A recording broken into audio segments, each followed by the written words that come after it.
क्योंकि मेरे पसंदीदा ग्रुप के टिकट बिक्री पर जा रहे थे। उनका टिकट प्राप्त करना ज़रूरी है और एक अच्छा लैपटॉप और वाईफाई होना भी ज़रूरी, लेकिन मुश्किल है। एक अच्छी क्वालिटी पाने के लिए, आपके अवसरों को बढ़ाने के लिए वाईफाई महत्वपूर्ण था। मेरे विश्वविद्यालय का वाईफाई पूरी तरह से खराब था। इसीलिए मैंने फैसला किया कि मैं विभिन्न फास्ट फूड स्थानों पर जाऊंगी और उनके वाईफाई का टेस्ट करूंगी, यह देखने के लिए कि कौन सा सबसे अच्छा है। ऐसा करना बहुत कठिन है क्योंकि मेरा विश्वविद्यालय विभिन्न रेस्टोरेंट और फास्ट फूड स्थानों और अधिक भोजन स्थानों से पैदल दूरी पर था, जो कार या बस से कुछ मिनटों की दूरी पर थे। जिन स्थानों का मैंने परीक्षण करने का निर्णय लिया, उनमें से एक मैकडॉनल्ड्स था, जो बहुत पास था। मेरे विश्वविद्यालय से कुछ ही मिनट की दूरी पर मेरे बॉयफ्रेंड ने मुझे अपने साथ ले लिया और हम अंदर गए और अपना लैपटॉप, आईपैड और आईफोन सेट किया। हमने नाश्ते के लिए भी कुछ ऑर्डर किया, क्योंकि यदि आप मैकडॉनल्ड्स में हैं तो आप मैकडॉनल्ड्स फ्राइज का मौका नहीं छोड़ सकते। हमारी मेज के सामने बूढ़े लोगों का एक समूह था जो चारों ओर देख रहे थे और लग रहा था जल्द ही मौत उनके दरवाजे पर दस्तक देगी। मैं और मेरा बॉयफ्रेंड वाईफाई की स्पीड जांचने और बातचीत करने और खिलखिलाने में व्यस्त थे। तभी उनमें से एक बूढ़ा खड़ा हो गया और हमसे कहने लगा कि हमें सप्ताहांत में अपना होमवर्क कैसे करना चाहिए। तुम यंगस्टर हमेशा काम कर रहे होते हैं या अपने फोन पर होते हैं। मुझे उनके द्वारा इस्तेमाल किए गए शब्द ठीक से याद नहीं है, लेकिन यह उन पंक्तियों के अनुरूप था। हम दोनों बस अजीब तरह से मुस्कुराए और फिर हम वापस वही करने लगे जो हम कर रहे थे और व्यस्त दिखने की कोशिश की। जाहिरा तौर पर बूढ़े लोगों को परवाह नहीं होती कि आप व्यस्त हैं या कुछ और, क्योंकि वह मजाक बनाते रहे और हमसे बात करते रहे और हमें काम करना बंद करने के लिए कहते रहे। विशेष रूप से उनकी अधिकांश टिप्पणियां और बातचीत सिर्फ मेरी ओर निर्देशित थी, न कि मेरे बॉयफ्रेंड की ओर। अब मैं पहले से ही घबराई हुई थी क्योंकि वो बेतरतीब ढंग से मुझसे बात कर रहे थे। इससे मुझे थोड़ी चिड़चिड़ाहट महसूस हो रही थी, खासकर उन लोगों को जो मेरे स्पष्ट कर देने के बाद भी इधर उधर की बातें करते रहते हैं। मैं अब और बात नहीं करना चाहती, लेकिन वह आदमी समझ नहीं रहा था। एक वृद्ध व्यक्ति होने के कारण मेरी घबराहट और भी बढ़ गई, क्योंकि वे कभी कभी कितने डरावने और क्रीपी हो सकते हैं। उन्होंने ऐसे प्रश्न पूछना शुरू कर दिया जो अधिक पर्सनल थे, जैसे कि मैं किस कॉलेज जाती हूँ, मेरी उम्र कितनी थी और क्या नहीं। मैं इस बिंदु पर असहज हो रही थी, लेकिन मैंने उत्तर दिया उसके सवाल पर और उसे बताया कि मैं किस कॉलेज में पढ़ती थी और मैं कितने साल की थी। अब पीछे मुड़कर देखने पर मुझे नहीं लगता कि मैं उसे इस बारे में सच बता रही हूँ, क्योंकि मैं अपनी पर्सनल चीज़ें किसी से शेयर नहीं करती। उस क्रीपी बूढ़े ने मेरी तारीफ करना शुरू कर दिया और फिर कहा कि कैसे जब वह ऐसा कर रहा था तो मैं बहुत सुंदर लग रही थी। बाकी बूढ़े लोग या तो हंस रहे थे या उससे कह रहे थे कि उस बेचारी लड़की को अकेला छोड़ दो। उसने मेरे और मेरे बॉयफ्रेंड के रिश्ते पर भी टिप्पणी करना शुरू कर दिया और कहा कि हम कितने प्यारे लग रहे थे। जवान लोगों को इस तरह देखकर अच्छा लगा।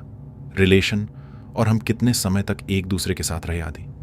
हमारे उत्तर देने के बाद वह हंसे और कहा, अगर तुम चाहो तो इस चोमू को छोड़कर मेरे पास आ सकती हो जाने मन। मैं तुम्हें रानी बना कर रखूंगा, मेरा विश्वास करो। और अगर बाद में तुम चाहो तो मुझे मारकर मेरा सारा पैसा लूट कर भाग भी सकती हो। मैं इस बिंदु पर 100% असहज थी और अपने बॉयफ्रेंड के करीब जाते समय घबराहट के साथ मुस्कुरा रही थी। हालांकि मुझे नहीं लगता कि वह आदमी सीरियस था और सिर्फ आकर्षक या अच्छा दिखने के लिए हमारे साथ मजाक करने की कोशिश कर रहा था, लेकिन उसने जो सुझाव दिया वह डरावना था। और फिर उसने तमाम हंसी मजाक और बकवास के बाद आखिरकार हमें अकेला छोड़ दिया और बूढ़े लोगों के बीच बात करने के लिए वापस चला गया। कुछ मिनटों के बाद मैंने अपने प्रेमी से पूछा कि क्या वह कार से हमारे लिए कुछ चीजें ले सकता है, क्योंकि मुझे बहुत अच्छा महसूस नहीं हो रहा था। जैसे ही वह चला गया, बूढ़ा आदमी और उसके दोस्त भी उठ गए और मुझे उम्मीद थी कि वे बिना एक शब्द कहे बाहर चले जाएंगे और मेरी मेज के पास से गुजर जाएंगे, लेकिन जाहिर तौर पर मेरी किस्मत खराब थी। वे गुजरते हुए चुपचाप मुझे घूरने लगे और मेरे पास खड़े हो गए। उसने मेरा विश्वविद्यालय आईडी कार्ड देखा और उसे उठाया और टिप्पणी की कि मैं तस्वीर में कितनी खूबसूरत लग रही थी और मैं व्यक्तिगत रूप से और भी सुंदर लग रही थी, और बस मुझे ऊपर से नीचे तक घूरता रहा। उसके दोस्तों ने हंसते हुए कहा कि उस बेचारी को छोड़ दो। मुझे आशा है कि वह अपने कानों से मैल साफ करेगा और सुनेगा कि मुझे अकेला छोड़ दो, लेकिन वह बस हंसा और मेरे कंधे पर अपना हाथ रखकर हल्के से दबाया और कहा, नहीं, मैं इसे अकेला नहीं छोड़ूंगा, ये बहुत प्यारी है। इस बिंदु पर मैं काफी हद तक असहज थी। मुझे पता था कि मेरे साथ कुछ भी घातक नहीं होने वाला था, क्योंकि हम सार्वजनिक स्थान पर थे। भले ही मैकडॉनल्ड्स खाली था, इसलिए मुझे पता था कि वे मेरा या कुछ भी अपहरण नहीं करने जा रहे थे, लेकिन मैं अभी भी बुरी तरह सहम गई थी। मैं अपने बॉयफ्रेंड से मन में चिल्ला रही थी कि वह जल्दी से यहां वापस आ जाए ताकि वे चले जाएं, क्योंकि मुझे नहीं पता था कि मुझे क्या करना चाहिए। घबराहट में हंसने के अलावा वे थोड़ी देर के लिए रुके रहे, जबकि बूढ़े आदमी ने एक बार फिर मेरे आईडी कार्ड को देखा, इसे वापस मेज पर रखने और मेरे कंधे को फिर से दबाने से पहले। आखिरकार वह मुझे यह कहकर चला गया कि आपका दिन अच्छा रहेगा। कुछ सेकंड बाद मेरा बॉयफ्रेंड वापस आ गया और मैं वहां बैठकर आराम करने और अपनी नसों को शांत करने की कोशिश कर रही थी। हो सकता है कि मैं ऐसा करने पर जरूरत से ज्यादा प्रतिक्रिया दे रही हूं। घबरा गई, क्योंकि मुझे ले जाने या चोट पहुंचाने का खतरा शायद न के बराबर था, लेकिन बूढ़े लोगों का जवान लड़कियों पर हमला करना मेरे लिए इतना डरावना था कि मैं शब्दों में बयान नहीं कर सकती।